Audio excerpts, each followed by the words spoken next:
আমরা বসবাস করছি এমন এক তথাকথিত আধুনিক যুগে যেখানে প্রযুক্তি, স্বাধীনতা, জীবনযাপন এবং বৈশ্বিক সংস্কৃতির নামে এমন এক বাস্তবতায় আমরা পৌঁছে গেছি যেখানে বাহ্যিকভাবে আমরা হয়তো মুক্ত, কিন্তু অন্তরের চিন্তায়, মূল্যবোধে এক অদৃশ্য দাসত্বের শৃঙ্খলে আমরা আবদ্ধ হয়ে পড়েছি।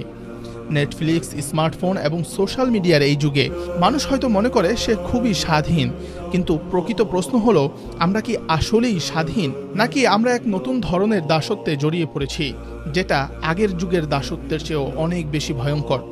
এই আলোচনার মূল উদ্দেশ্য হলো আজকে মানুষ কাদের দাস হয়ে আছে এবং একমাত্র আল্লাহর দাসত্বে প্রকৃত শান্তি ও মুক্তি কেন নিহিত তা স্পষ্টভাবে তুলে ধরা। মানুষ স্বাভাবিকভাবেই কারো না কারো দাস। আল্লাহ তাআলা মানুষকে এমন একটি ফিতরাত বা স্বভাব দিয়ে সৃষ্টি করেছেন যা তাকে বাধ্য করে কোনো না কোনো কিছুর অনুসরণ করতে, কারো না কারো অনুগত হতে। এই আনুগত্য, এই দাসত্ব তা চাইলেও মানুষ এড়িয়ে যেতে পারে না বা এড়িয়ে যাওয়া যায় না। প্রশ্ন কেবল একটাই, আপনি বা আমি কার দাস? মানুষ হয় আল্লাহর দাস হবে, না হয় সে আল্লাহ ব্যতীত গায়রুল্লাহ অর্থাৎ অন্য কিছু বা অন্য কারো দাসে পরিণত হবে। সেটা হতে পারে অর্থ, ক্ষমতা, খ্যাতি, লালসা, সমাজ, মতবাদ, সংস্কৃতি কিংবা জীবনধারার কোনো ফ্যাশন। প্রকৃতপক্ষে গায়রুল্লাহর দাসত্বের ধরনগুলো আজ এত বেশি এবং এত সূক্ষ্ম যে অনেক সময় মানুষ বুঝতেই পারে না যে সে দাস হয়ে গেছে। গায়রুল্লাহর দাসত্বের কিছু উদাহরণ দেই। যেমন অনেকেই ধর্মীয় আবরণে নিজেকে মোড়ানো অবস্থায় এমন উপাসনায় লিপ্ত যা একমাত্র আল্লাহর হক। কেউ মূর্তির সামনে মাথা নত করছে, আবার কেউ কবর বা মাজারে গিয়ে মৃত ব্যক্তির কাছে প্রার্থনা করছে। এটাও কিন্তু এক ধরনের দাসত্ব। আবার কেউ টাকা পয়সা, সম্পদ, বিলাসবহুল গাড়ির পেছনে দৌড়াচ্ছে এমন ভাবে যে সেখানে তার নীতি নৈতিকতা, পারিবারিক মূল্যবোধ বা আত্মসম্মান বলি দিচ্ছে। আবার আরেক ধরনের দাসত্ব আছে কর্পোরেট দুনিয়ার দাসত্ব।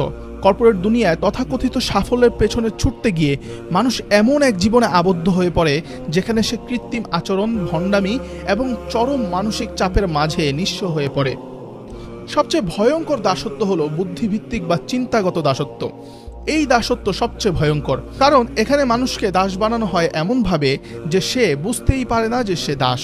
উদাহরণস্বরূপ, লিবারেলিজম, সেকুলারিজম, ফেমিনিজম, সমাজতন্ত্র বা কোনো রাজনৈতিক মতবাদ, যেগুলোর দিকে মানুষ এতটাই মগ্ন হয়ে পড়ে যে এই মতবাদগুলো তাদের একমাত্র নীতি নির্ধারক হয়ে যায়। এমনকি এসব মতবাদকে ব্যবহার করে আজ সমকামিতার মতো ঘৃণ্য অপরাধকেও ইনক্লুসিভিটি বা মানবাধিকারের নামে বৈধ করা হচ্ছে। ফিজিক্যাল দাসত্ব বনাম বুদ্ধিভিত্তিক দাসত্ব কি আসলে? আগে দাসত্ব ছিল শারীরিক, মানুষকে শৃঙ্খল পরিয়ে শ্রম আদায় করা হতো। এখনকার দাসত্ব এক ধরনের চিন্তার দাসত্ব। এখানে শিকল নেই, কিন্তু চিন্তা স্বাধীন নয়। লোককে বলা হয় তুমি স্বাধীন, কিন্তু এই তথাকথিত স্বাধীনতার ছদ্মবেশে তাকে এমন কিছু মানতে বাধ্য করা হয় যা তার নিজের প্রকৃতির বিরুদ্ধেই যায়। এটাই সবচেয়ে ভয়াবহ দাসত্ব, যেখানে আপনি বুঝতেই পারছেন না যে আপনি বন্দী। আচ্ছা, এখন আসি আল্লাহর দাসত্বের প্রসঙ্গে। আল্লাহর দাসত্ব মানেই কিন্তু প্রকৃত মুক্তি। আল্লাহর দাস হওয়া মানে হলো তার দেওয়া জীবন ব্যবস্থাকে মেনে চলা, তার নির্ধারিত হালাল হারামের সীমার মধ্যে জীবনযাপন করা এবং সেই পথ অনুসরণ করা যা একজন মানুষকে দুনিয়া এবং আখিরাতে সফল করে তোলে। যে ব্যক্তি আল্লাহর দাস হয় সে অন্তর থেকে মুক্ত হয় অন্য সব দাসত্ব থেকে। তার জীবনে থাকে শান্তি, স্থিরতা এবং প্রশান্তি। সে ডিপ্রেশন, হতাশা, মানসিক অসুখ থেকে মুক্ত থাকে। তার জীবনের প্রতিটি কষ্ট হয় পাপমোচনের একটি উপায়। রাসূল সাল্লাল্লাহু আলাইহি ওয়াসাল্লাম বলেছেন, মুমিনের জীবনে কষ্ট, দুঃখ, রোগ এ সব কিছুই তার গুনাহ মোচনের মাধ্যম। শেষ কথা হলো, দাসত্ব তো আপনাকে করতেই হবে। আপনি যদি আল্লাহর দাস না হন তবে আপনি গায়রুল্লাহ অর্থাৎ আল্লাহ ব্যতীত অন্য কোনো বস্তু বা অন্য কোনো মতবাদ বা অন্য কোনো ব্যক্তি বা সমাজ বা নিজের নফসের দাস হবেন। এই দাসত্ব হয়তো আপনাকে সামরিক স্বস্তি দিতে পারে, কিন্তু তা কখনোই আপনাকে চূড়ান্ত শান্তি দিতে পারবে না।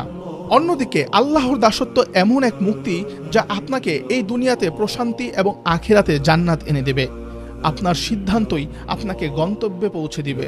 আপনি কি আল্লাহর দাস হয়ে শান্তির জীবন ও চিরস্থায়ী জান্নাত অর্জন করবেন, নাকি গায়রুল্লাহর দাস হয়ে দুনিয়ার ধোঁকায় হারিয়ে যাবেন? আপনার পথ আপনাকেই বেছে নিতে হবে এবং আল্লাহর কাছে দোয়া করতে হবে, আল্লাহুম্মা জাআলনা মিন ইবাদিকা সলিহিন, যার অর্থ হলো, হে আল্লাহ, আমাদেরকে তোমার নেক বান্দাদের অন্তর্ভুক্ত করে নাও। আমিন।